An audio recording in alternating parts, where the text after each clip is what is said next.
Hello. All right. This one is for the team members that feel stuck in their current role within a company. If you are a CEO with a team, I would recommend that you have them watch this video, complete this exercise, and then hold an open discussion together with you. All right, so these are the questions I want you to ask if you're a team member in a company and you want to improve your performance or feel more satisfied in your role. Here are the questions I would ask yourself, and they're very simple. What is it about the way you currently approach your work that is undoubtedly successful? So I want you to think, what is it about the way you currently approach your work that is undoubtedly successful? Right? What feels like I'm absolutely doing the best that I can here?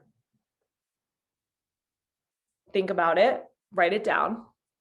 What is it about the way you currently approach your work that is undoubtedly successful? So a good example is I always approach my work with preparation. I'm always prepared before I approach my work. Now I may get stuck midway. I may need to ask a lot of questions midway, but I always try to be as prepared as possible. And that does help overall.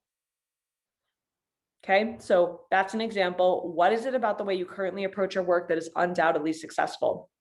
The next question I would ask yourself, what about your work causes you tension, unease, and stress? Okay, and this is where you have to get honest. What about your work causes you tension, unease, and stress?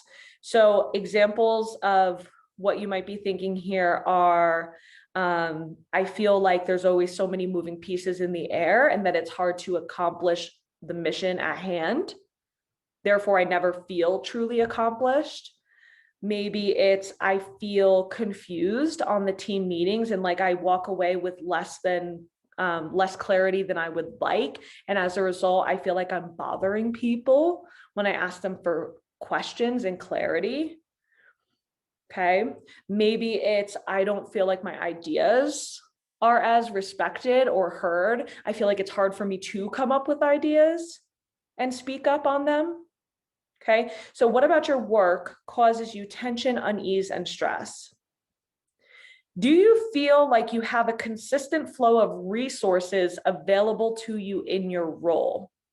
Okay, so when you were onboarded, hopefully you had, a portal of resources or a hub of resources on how to exist within this team structure. But do you feel like you have a consistent flow of resources available to you in your role right now? Ask yourself that question. And if you don't, sub-question, actually two. If you do, what are they and how do they benefit you? If you don't and could use more, what would you want them to be? Do you feel like you have a consistent flow of resources available to you in your role? All right, then what sets you apart in your role? So pat yourself on the back in this one. What sets you apart? What makes you the best possible person for this role? Where can you pull from that will make you feel confident and empowered and like you deserve a place in this company? Then ask yourself, how can you feel supported in your role? What do you need? So I usually give an example of, and there's so many, personality systems you can use to determine strengths and traits and all of those things. But I always keep it simple with the love languages. So if you are usually in a company, it's usually like either acts of service, words of affirmation, or gift giving.